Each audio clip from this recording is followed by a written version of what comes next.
দেখবে ধরো 1 এর 5, ভালো করে দেখো, 1 এর 3, ভালো করে দেখো, 1 এর 7, এই 3টি ভগ্নাংশ দিয়ে বললো বড় থেকে ছোট বের করো বলতে পারে, বা ছোট থেকে বড় বলতে পারে, বা কোনটি ছোট কোনটি বড় বলতে পারে, যা বলুক না কেন।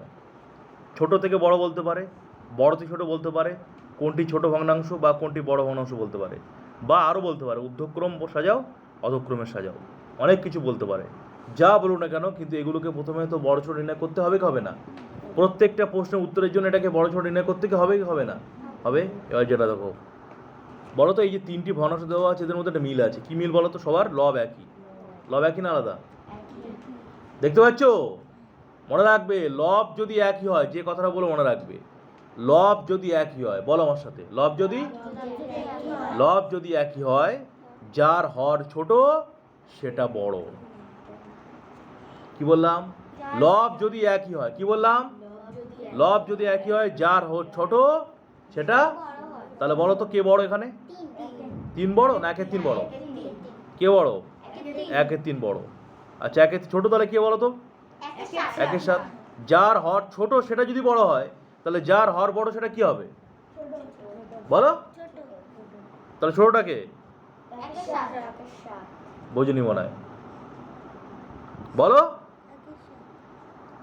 তাহলে 1 এর 7 কি হবে? ছোট। তাহলে আবার বলছি, মনে রাখবে, একই লব হলে তখন করার দরকার নেই। একই লব হলে তখন কি করার, অঙ্কটা করার দরকার নেই, তখন আমরা এমনিতে লিখতে পারি। লব যদি একই হয় তাহলে কি লিখবো? যার হর ছোট সেটা কি বড়, আর যার হর বড় সেটা কি হবে? ছোট। মাথা ঢুকেছে?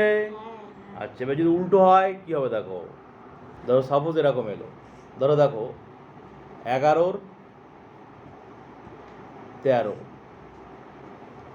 8 এর 13, 9 এর 13। দেখো তো এই যে 3টি ভগ্নাংশের মধ্যে এক কি আছে? হরগুলো সবার একই না? আগেরটার হরগুলো একই ছিল না লবটা একই ছিল? লব একই ছিল। তো লব যখন একই থাকবে তখন কি বলেছিলাম? যার হর ছোট সেটা বড়। আর যখন হর একই থাকবে তখন লব যেটা বড় সেটাই বড়, এটা বড়। তাহলে ছোট কি হবে? এটা ছোট। মাথা ঢুকেছে কি ঢোকেনি? তাহলে আমার সাথে বলো, লব যদি একই হয়, লব যদি, তাহলে যার হর ছোট সেটা কি হবে বলো? বড় হবে। আর যদি হর একই হয় তাহলে যার লব বড় সেটা কি হবে? মাথা ঢুকেছে না ঢোকেনি? এই দুটো নিয়ম খাতা লেখো।